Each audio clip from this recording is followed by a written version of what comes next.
What's going on, everybody? Good morning. You guys ready to see some NS-29 launch coverage? Hopefully. Remember a couple Oh, missions back, Blues we Cast is launched an live. all-new capsule Let's jump and right in, booster shall we? combo. That was back on NS-27. Today, we're flying the reusable booster from that mission, but the capsule we use for payloads is in action today.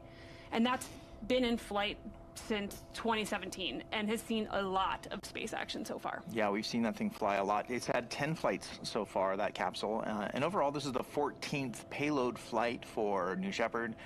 After today, we're gonna... Did the streak survive? No. I couldn't do it, man. I had too much stuff to do this morning, and I hate it. I hate myself for it. But it's okay. There's no evidence that it actually launched. It was just too foggy. So nobody actually saw it launch. So, you know, we're good. Above the Kármán line so far, and that accounts for nearly 7% of all astronauts to date. It's a thrilling time, so much good stuff happening across the space industry. And with seeing New Glenn make its first flight just a few weeks ago, we won't miss here at another Blue one. feel like it's an all-new era. That's amazing. Just coming up here, we're going to have a Go poll in just a couple minutes. Let's be listening in for that. But in the meantime, we've covered this the other day. But let's talk again about what's on board today. Yeah, this flight is carrying 30 payloads, 29 in the crew capsule and 1 on the booster. Now, over half of these payloads are funded by NASA's Flight Opportunities Program. They're testing innovations critical to achieving the Artemis program goals and exploring the lunar surface. The other payloads come from universities and commercial providers. These are also testing innovations that advance various lunar efforts. Yeah, and speaking of testing, Honeybee Robotics, which is while. a Blue Origin company, is responsible for 4 of these payloads. There's a photo of the payloads that Honeybee's flying on board today. Yeah, these technologies, they're all about lunar regolith, or the soil of the moon. They're researching how we'll excavate and process that soil. Honeybee is doing a lot of great work for us right now. They're paving the way, you can say, for the future lunar exploration and habitation. Awesome. Yeah, Blue is all about the moon. Sometimes we characterize really all of our work, especially in this generation, the work that we're doing today. It's all being very moon-centric, and thanks to the Honeybee team for all their incredible work, helping to point our way back to the moon. So let's get into a little bit of the science here as we wait for the Go poll. It sounds like from Mission Control that might be happening within the next minute or so. I didn't see any Falcon 9 launch. It was too foggy, guys. Just saying. I didn't see it launch, so it didn't launch. Streak's still alive as far as I'm concerned. Joel, so let's take a step back and imagine you're standing there with a bucket. Nah, like dudes, I can't. 3-4 a.m. launches, can't do them. I can't do them unless it's a big deal. I just can't. I've too much stuff, and it kills me to say that. Any other time, I will make time for it. It's just in the exact, like, dead center of my sleep. Like, when I sleep, I can't do it, dude. I can ease in on either side, either way, because then, you know, just go to bed an hour early or go to bed an hour later or so. But I can shift the sleep back and forth, but I can't, dude, in the dead center like that. I'll only do that if it's a really high-profile launch. Amount of spin is matched to the weaker pull of the gravity on the moon. Now, Yeah, this beats, isn't real exactly. gravity, but it feels like gravity because of the force of the spin. Today we're going to be spinning at 11 rotations per minute. We normally do well, spin that's the good, capsule RC. That's a good to little, know. But compared to our normal spin rate, about a half a rotation, this is going to be much more, 22 times more intense to be specific. Awesome. So that's way faster, and we're able to do this testing right at the Kármán line.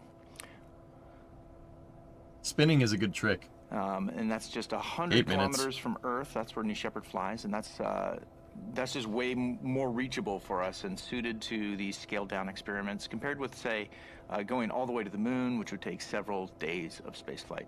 I know, right? It's so important here that the range of experiments that we're able to run, it's incredible. Imagine what it takes to go back to the moon now to stay, right?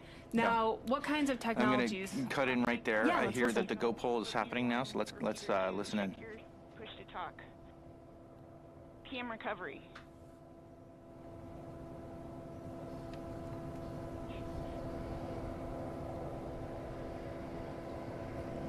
I know, Cook, it's terrible. It's a great go-no-go poll. Booster commence terminal count. We'll go.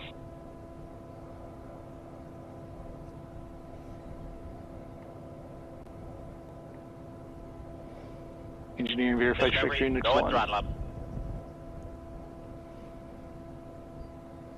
Copy boosters, I see all ones. Good dude. Enabling onboard power. All right.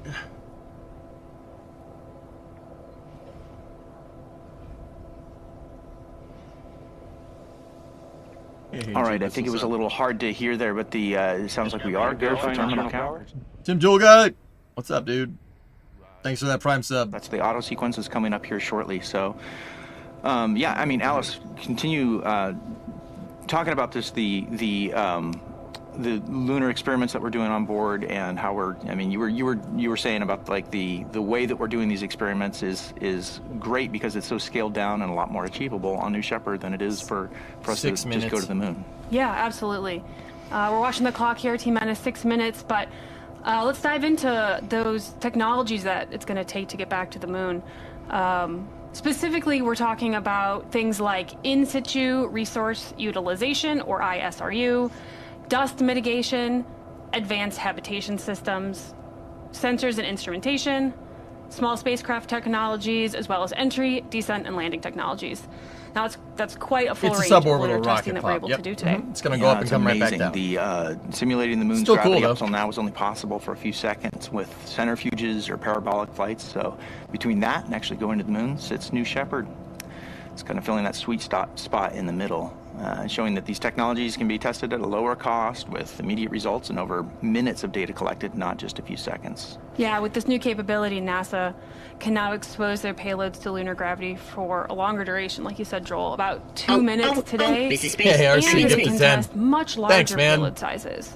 On top of all of that, allows research to get their test results today, the same day, in just a few hours right after the capsule Thanks, lands. man. So yeah, New Shepard is not just a launch vehicle. It's essential for making testing of technology. It's more Blue Moon technology being tested, Cook. For these.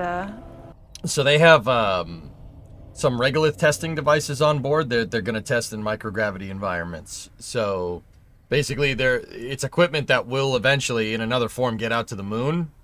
But they're testing to see how it works in microgravity to make sure that they work correctly. Which is pretty cool. Do the flight profile. Yeah, here's the flight profile. Thanks, the show RC. starts at T0 in just about 4 minutes, with the BE-3 engine propelling New Shepard off the launch pad in West Texas. We head to space, passing max Q, and about 2.5 minutes, we experience MECO, or main engine cutoff. At that point, the capsule separates from the booster, and it will continue its parabolic flight past the Kármán line and experiencing lunar G during that spin. While payloads in the capsule conduct their experiments, the booster descends faster due to its shape, it deploys air brakes, and the BE-3 engine relights for an autonomous landing on the pad. Everybody's saying the rocket looks phallic in nature. I'm wondering if your, has fins on it, because mine does not. Like that. No, that's very strange that you would say that. The fins, I don't think are the same as like ribs. I don't think that's right. Yeah, I can't wait to see the results. No. All right, with that, does yours have landing legs on it too? That's a little strange.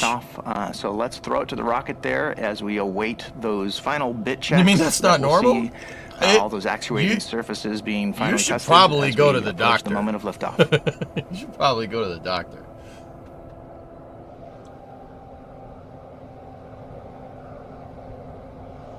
It depends. Okay. Subject change.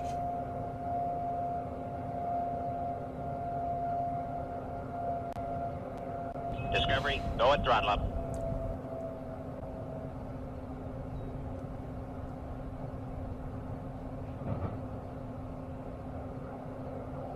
Check for fins regularly. Yeah. Yeah.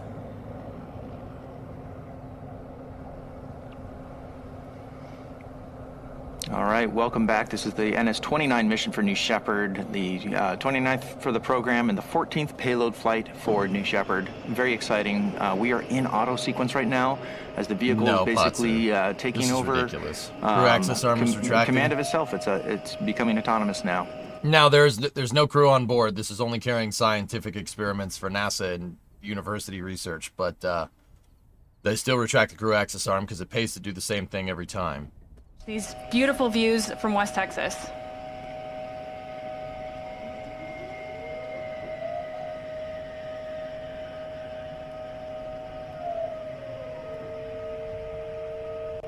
You're a scientific experiment, why are you not in it? Well, no, you're not a scientific experiment, you're a scientific tool.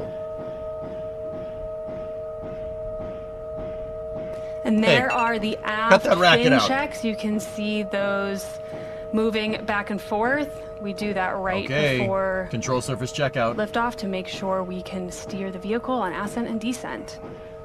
We're coming up here to T-minus 1 minute and 5 seconds.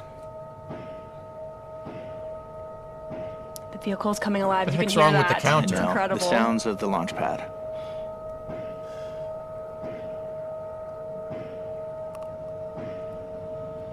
Having some trouble with the keen eye, you might be able to see that engine nozzle gimbaling down there at the bottom. Yep, I see it. Hard to tell from this far, but beautiful views.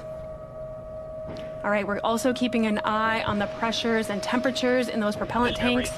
Both need to stay in that green zone, that go zone. All right, we're at T-minus 30 seconds and counting. Here we go. All right, Alice, well, here we go. It's time to hand it off to mission control now and launch this rocket. T-minus 16, guidance internal. NMT, we're going to go on this morning. Right. T-minus 10, 9, 8, 7, 6, 5. Command engine 4, start. Command engine start. 2. I just said that. 1. Loop. Here we go. Send it!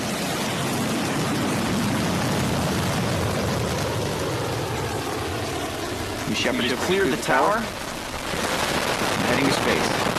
And you'll note the altitude and the speed graphics that are appearing on the lower side of your screen there. They are tracking both vehicles together, specifically the crew capsule. I really doubt it's going 24 miles an hour. Continue to track the crew capsule speed. Now the atmosphere, of course, is getting thinner and thinner as we approach your telemetry might space. be a little bit off there. 10,000 feet. BE3 at the moment is approaching 100% power level. And if that's live downlink, if that's real, and it seems to be because it would be reading like 2,500 miles an hour right now. Yeah, you might have a little bit of issue with your accelerometer here. Amongst other things. Well, it'd be an IMU, but that's not. And we've passed. That's not good if that's real information, so because that means that's what the computer's back to 100% of its power. It's accelerating faster and faster as it reaches up through the thinner, higher upper atmosphere. And the payloads are experiencing about 3 Gs on the flight at this moment in time.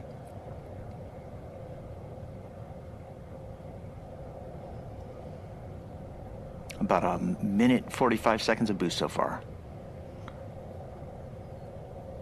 Now the velocity meter, as you can see, is not correct. We're going much faster than 25 miles per hour, so ignore that. Trust your eyes as you watch that vehicle fly. That's not how rocket science works, man. That's not how.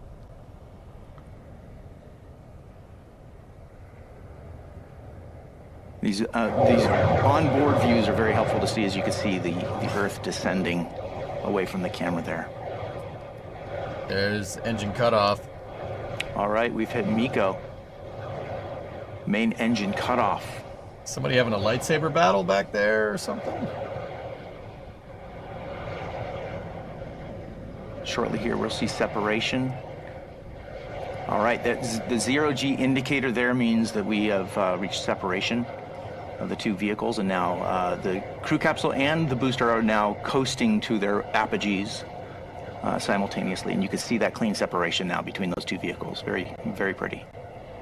That's a good, clean view.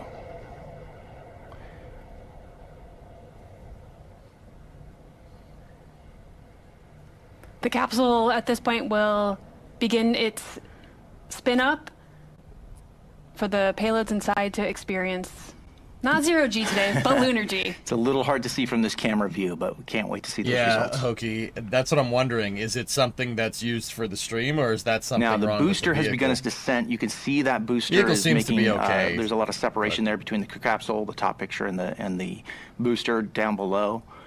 The data that you're seeing now is needs to be refreshed on the screen, so apologies for that. But this is in Texas. The booster's going to land about 2 miles north of the launch pad down in West Texas, right back at the launch site.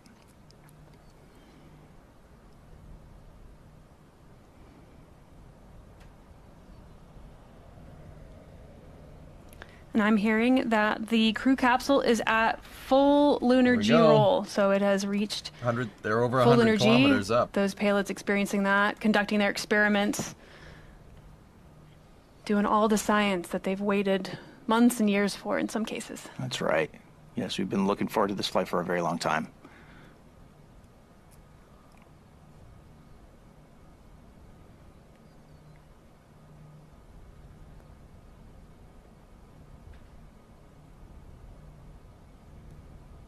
There's no one on board scripted, no.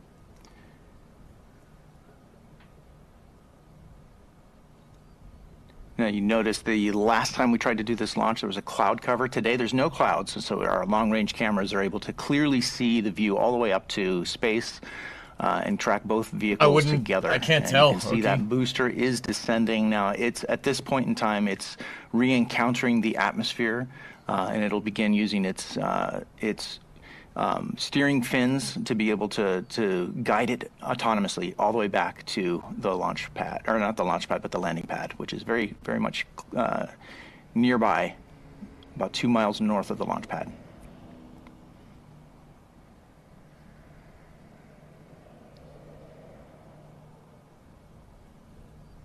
Yeah, I know what they said, guys. At this point, the capsule has also reached... I know what they said, guys. They said they're going to spin it, but also I can't really see. There's no onboard, so it's really hard to say. It looks like it's spinning, I guess. And stop spinning. Could do with D on tracking. You ain't wrong.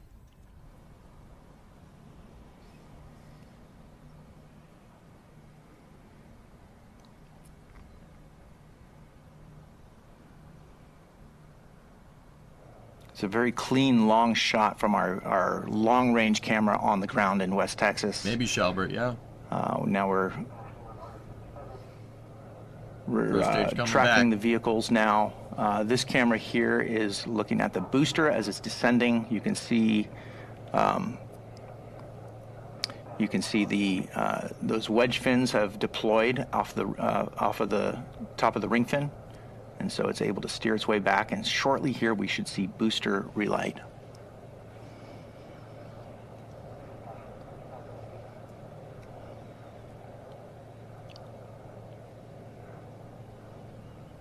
Nice shot, though. All right, here's a nice side-by-side to see the crew capsule on the left side and the booster on the right side of your screen as they're both descending. The booster is winning that race to the ground. It's nearing the ground right now. Those air brakes have deployed, which is really cutting the booster's velocity down. Again, ignore the stats that you see on the screen. Those are not accurate today. Word. All right, there's engine relight.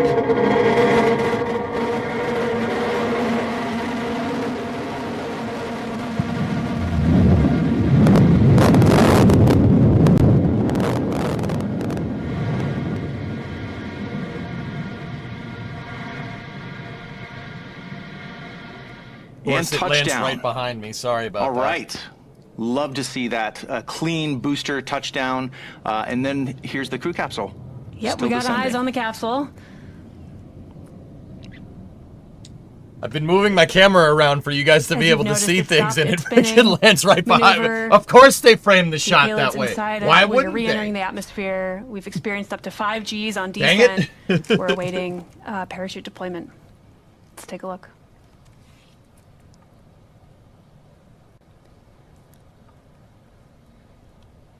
All right, should get a drogue pop here in a second.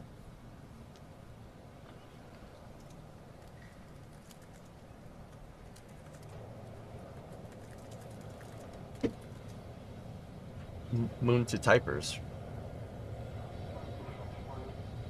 There we go. There's the drogue Free pilot deployment. shoots.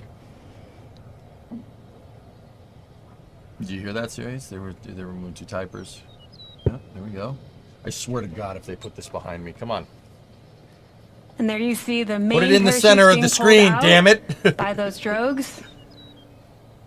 Okay, we got one unfurled, Beautiful. two Beautiful. unfurled. We love to see it. Now, if you've got a keen eye, you might note the parachutes have a slightly new design. Oh yeah, about that. And you can see take a one of look. those is lagging on its inflation, but that's all right. We've designed the system to have backups to the backups. This system can safely land with fewer than 3 parachutes.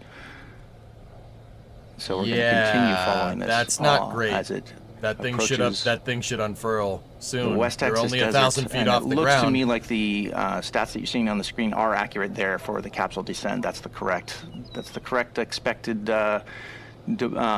descent speed for the capsule after the parachutes have deployed. Right about 16 miles an hour. You can see this is a shot from one of our drones. You're seeing the little bit of a helicopter, the blade of the drone there. That's not what you want.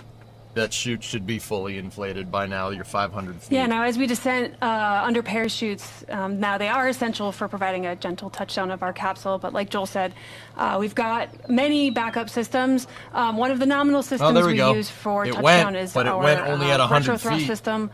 That might kick up a little bit of dust here. Let's take a look. And that third chute looks like it has now inflated, which is great. And touchdown. All right. Beautiful touchdown of the capsule today on our 29th mission here. Incredible to see.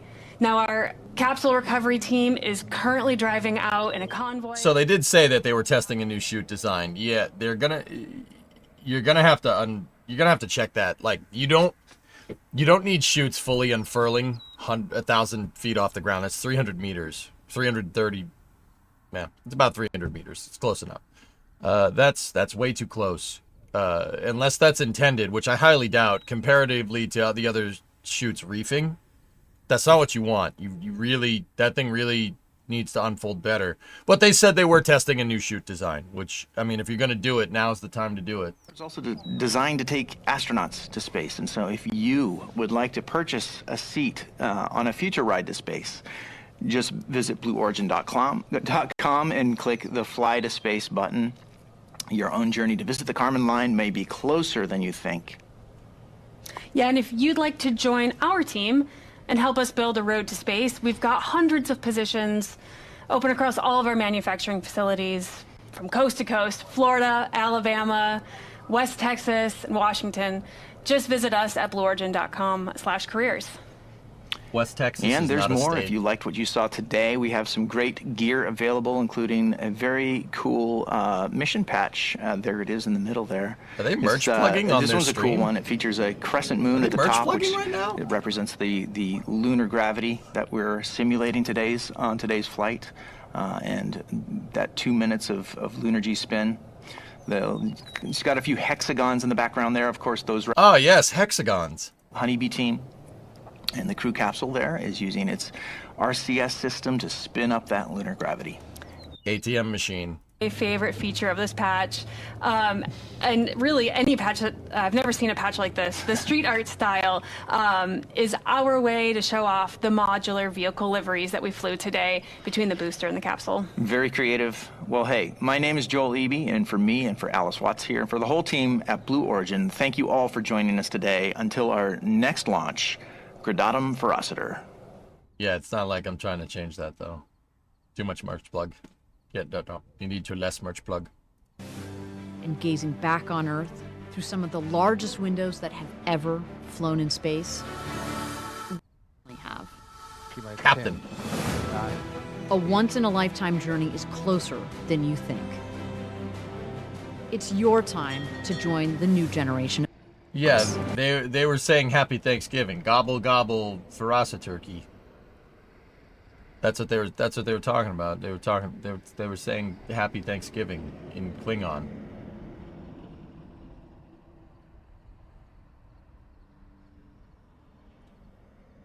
That's their company motto. Gratitum Ferociter. It means step by step ferociously. Kiplach.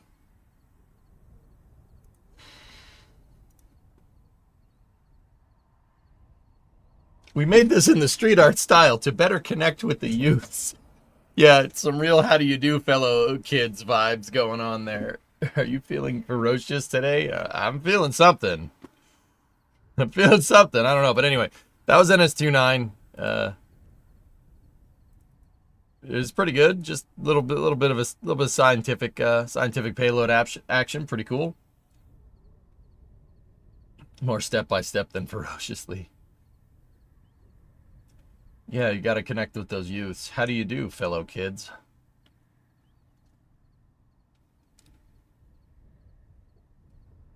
EJ's aerospace motto is Hakmene! Well, that's one down. Well, two down technically, but the first launch didn't happen. So the next launch that we have teed up here is Worldview 5 and 6. Worldview Legion 5-6, which is at 6 o'clock. So we got a lot of time until then. A lot of time to do things. You can just do things. I like my rockets to have a working speedometer. Yeah, that's really not what you want. I mean, that you have to. I would be, if I was Blue, I'd be very, very curious as to why that was going on. If those numbers are a direct interpolation of the of telemetry, that means your telemetry is wrong. And I know that Joel there, the commentator, was saying, "Oh, just ignore that. Well, look at what you see with your eyes," which is kind of a weird way of saying that. He was saying that for people that aren't rocket scientists. Like, it's not going that fast. You could see it's going fast on your screen. He said it in kind of a weird 1984 way of saying things, but hey, whatever. Did he not? Like, this is very strange. Anyway, so if you are having a telemetry problem, that problem should be investigated immediately. You don't want to screw around with stuff like that. It has to work. That's one of those probably should be working correctly. Could it have been horizontal velocity? Goalie, my guess is that here's my guess. I'm pulling this completely out of my tail. You guys, I mean, feel free to converse amongst yourselves and with me. That very much seems like they modified something to do the spin for the capsule experiments, and that screwed something up. That's my guess. Whenever you change something like that, and it's very clear that Blue changes a lot of things with New Shepard, they just never really tell us what they've changed. You're listening to Icky Thump right now. Have you got it out of your head? Oh, no, I haven't.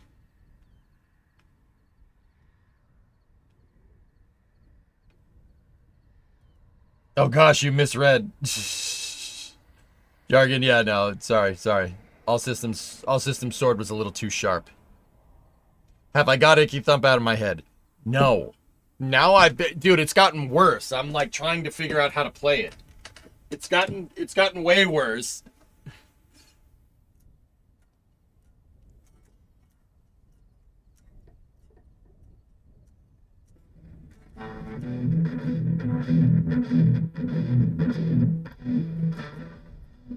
Oh, this is space. I'm in space.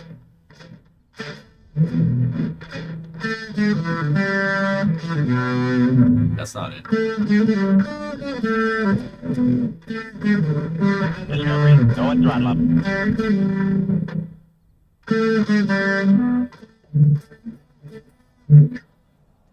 This is your fault, man. This is your fault. This is your fault. The gate's doing the gate thing, which is probably a good thing because I can't play that song correctly. You are not getting sound consistently. It's probably for the better because that was not a good, I play that song bad.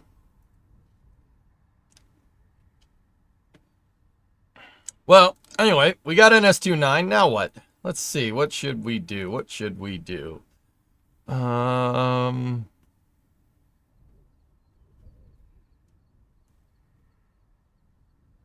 Bedrock is just metal. Can you guitar riff on Flame Trench this week? I was trying to, Jay Cook, last week, but they couldn't. There was a compressor on their end that we couldn't get rid of because we were on Zoom because the software that we were using was down. I would love to, but I gotta, especially with something with NSF, dude. I'm telling you, YouTube is awful. Like I thought we had it bad with VOD muting on Twitch. You can get away with a lot on Twitch to be 100% real. You can get away with a lot. What you can't get away with is anything on YouTube. Even if it sounds remotely like something, somebody will claim it. AI stuff has never been flagged. All systems no. Dude, you guys want to hear a good one? CNN flagged my VOD because I played the trailer for one of their films. Advertising their film. A trailer, which is supposed to be a trailer. They flagged the damn trailer, which is hilarious to me. Like, bro, fine. I won't tell people about that no more. Whatever. You want to play that way, we'll play that game. Yeah. How tone deaf can you possibly be? Like, okay. Like, just, it's really funny, actually.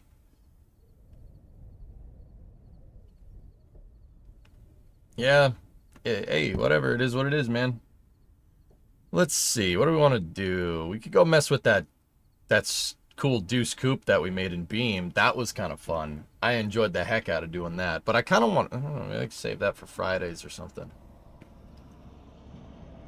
When are you going to finish the Halcyon Cruiser? Then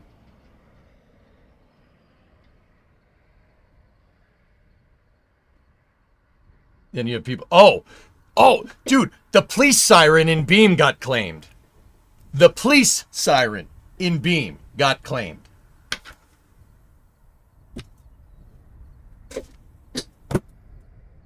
Oh, yeah, the police siren. Can you believe this? This is ridiculous, man. Like, we can't do police chases in Beam. Can't do it on stream. It'll get claimed. By who? Super Poopy Doopy Record Company Extreme Extraordinaire Corporation Incorporated International or whatever. I don't freaking care.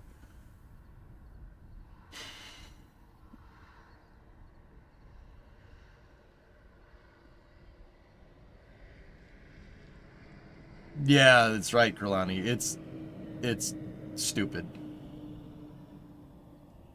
Can you even copyright that? I guess so.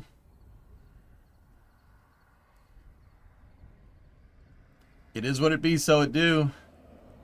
It's like SpaceX copywriting the sound of a rocket engine. Yeah, but SpaceX wouldn't do that. Oh, it's awful, Hellfish. It's awful. Like, I can't tell you how many VODs are claimed, dude. That VOD, that Space News VOD that I did is like 6 hours long or something. And they didn't claim just the trailer. They claimed the whole video. It claimed the whole video. Can you believe that? The whole video. So I just demonetized it. I'm just like, no, I'm good, man. Yeah, my voice got claimed once. Yep. That's part of the reason why I, you know, I mean, obviously I like doing it, but why doing impressions is okay. Because no one can claim this. Not that they would. How did your voice get claimed? I don't know.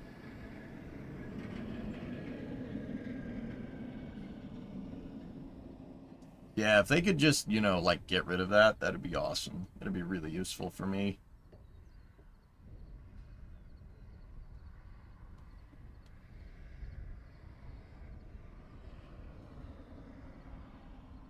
It is what it is, dude. I ain't trying to turn this into a complaining session, though, you know?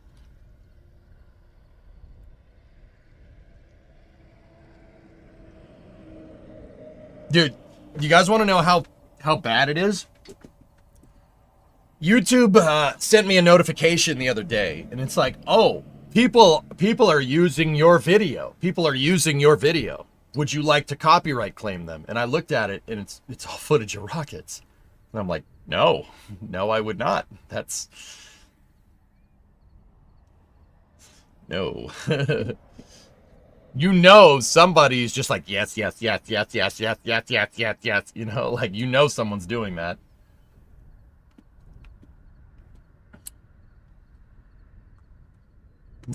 Actually, you can tell it to auto flag, which is probably what happened. But yeah, crazy, right?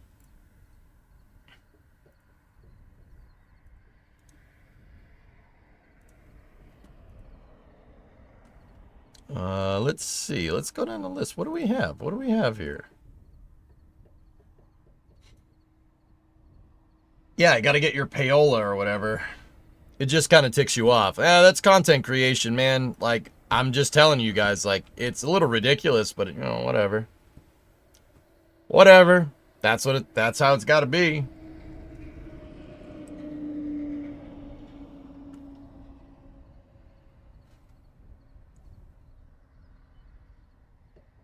Hey, weather guy, good morning.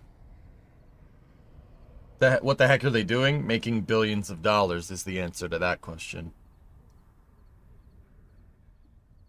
If you're dealing with this so much, I can only imagine what NSF deals with. Jay Cook, I was trying to see if we could play, like, clips and stuff. Like, even sound bites. Like, during Flame Trench and stuff. Kevin and I had a huge conversation about this. And he was like, no. No, you can't play anything. The last thing we need is a Flame Trench getting claimed. And I'm like, yeah, I get you. I feel you, man. I'll just keep doing impressions. And they can't do dick about it. Because that means they would actually have to do some extra work to make some extra money and manually claim the video. They can't do that. They don't have the time for that. But they have the time to squeeze everybody else for money, you know? Like, so, yeah. There's nothing you can do to prevent me from saying stuff like this. I don't know if you care to, but I always record my live streams without the music port I use. That way, not only is there no music, but I can make any needed edits offline to post a video if need be, but it's a pain nonetheless. Yeah, Rocket, with the amount of time I stream, dude, that's a full-time job. That's always been my issue. I stream too much. No one's gonna cut down a 10-hour video every day. That's impossible. Like, I don't think that's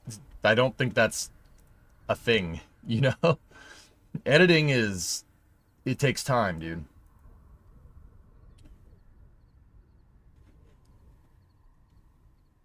Yeah, we'd need an editing team. And stream just doesn't make enough money. Nor would I want to wish that on somebody. Who wants to edit down pictures of me all day? Like, let's be real. Who the hell wants to do that? No, ain't nobody want to do that. No, not all of them, Rocket. I'm just careful. The modus operandi that I've found is the best way to do this is to just be careful. Be careful during a stream. Just be careful. That's all. You figure out the Hoosker do's and the Hoosker don'ts as you do it more on YouTube, you know what I mean? He said moron. I'm bummed I missed that Starlink. But 3:37 launch time just kills me. That just kills me. Nice, Hellfish. Yeah. It's nuts, dude. Not even one whistling bunghole? You got no Hoosker do's, no Hoosker don'ts? It's not what you want, brother. It's the consumer. Streamers and sparklers are all I like. How do you steal 100,000 eggs? I don't know. My guess is a truck. Truck. I like trucks. Snakes and sparklers are all... Hey, Rocket Guy, it's not what you want, brother. It's the consumer. Tell me you don't have any Hoosker do's, Hoosker don'ts. You don't have no whistling bungholes. No Roman candles. Oh, man, we're going to get so busted for this. Seriously, though, fireworks are fun. But don't be an idiot. You need these. These are important to have. Don't be stupid with explosives. There's your disclaimer. Be an idiot. Got it. Yeah. No. Yeah. No.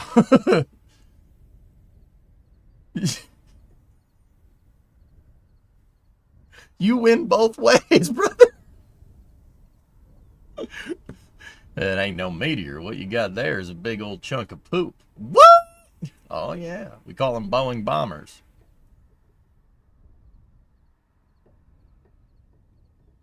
I know. I'll use Falcon 9 as a firework. SpaceX tried that once in 2016, Nova Raptor. It didn't end well.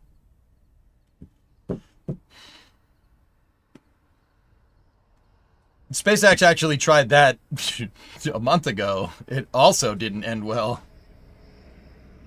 Tell the 14-year-old me not to be stupid with explosives. I don't know. It was pretty. It was pretty. Yeah.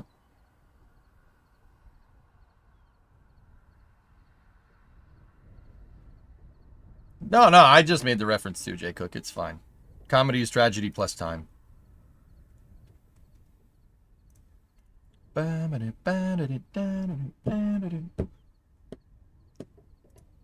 So I shouldn't toss a full package of bottle rockets into the campfire? I've done that. I did that. Actually, I had the idea and then dared my cousin to do that. And one of my cousins doesn't take no for an answer. So he threw like an entire string of firecrackers into a fire. It sounded... It was loud. And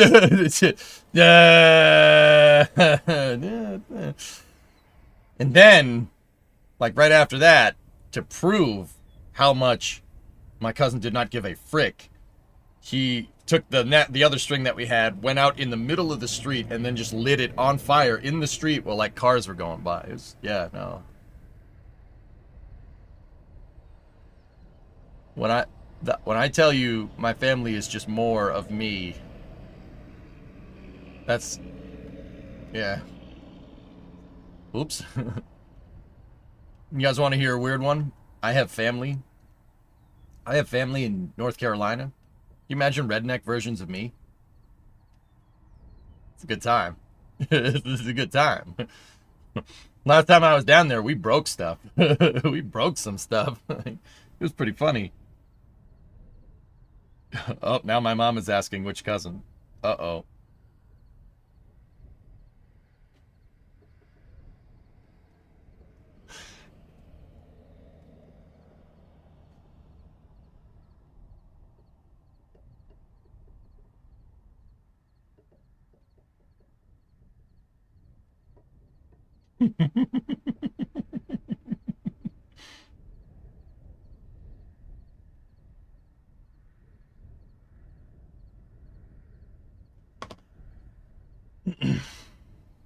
This was a long time ago. There's a statute of limitations, so we're good.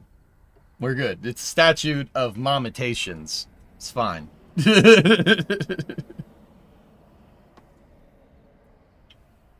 I gotta make... Oh, yeah, that makes sense. All right, cool.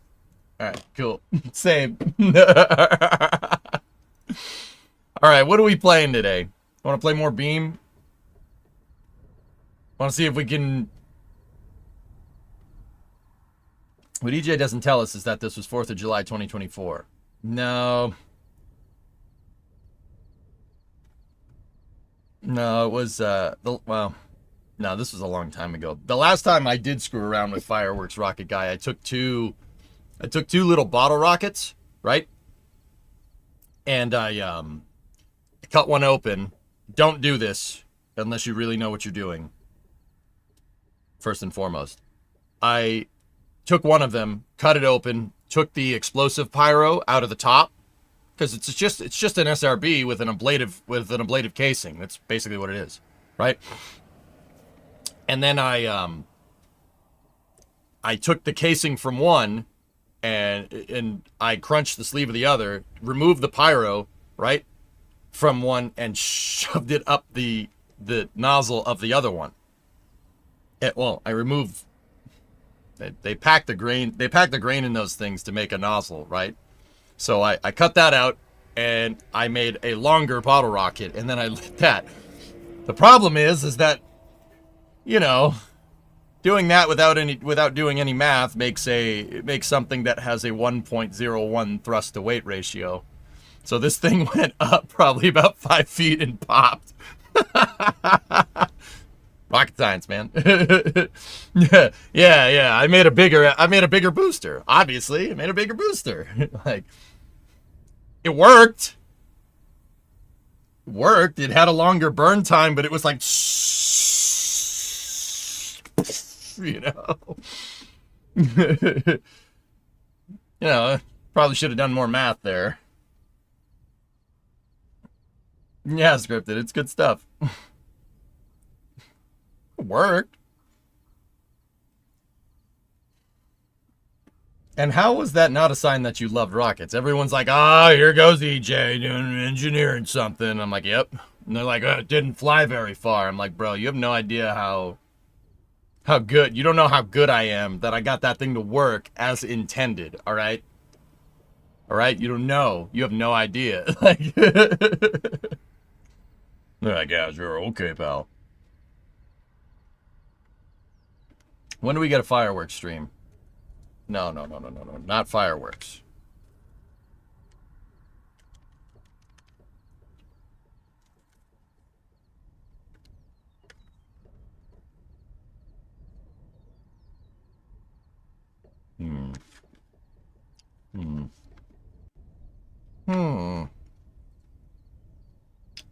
Are those E's? They're C6-5s.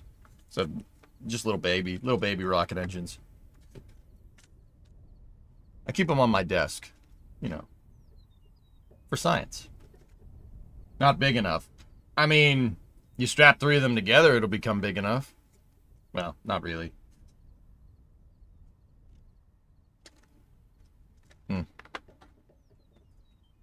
Those down.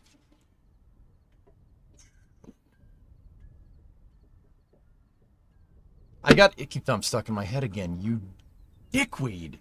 Why would you do this? Ugh. You need at least 12. Yeah. Strap 33 of them together?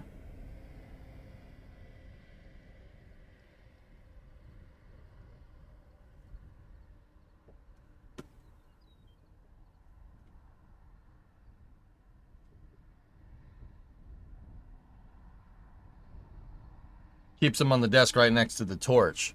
Actually, my Zippo's inside because it's out of fuel. I need to go get more Zippo fuel for it.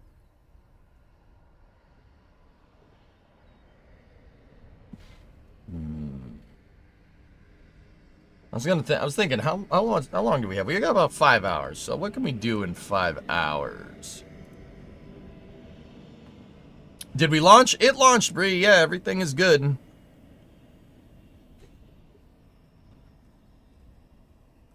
Beam? Alright. I said we'd play more Beam. Let's play more Beam. We'll see if we can get that Deuce Coupe to do that hill climb a little bit better. So, I'm gonna jog the VOD here just for a second, because I didn't start YouTube, because Blue streams on YouTube, and if I stream their cast, it'll probably get claimed. So, let me,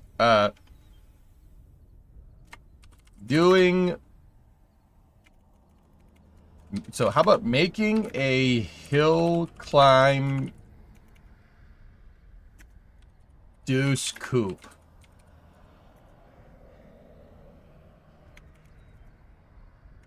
beam NG drive. Then we'll do space news at, actually, well, no. From that Falcon 9 World View 5 and 6. Launch at 6 p.m.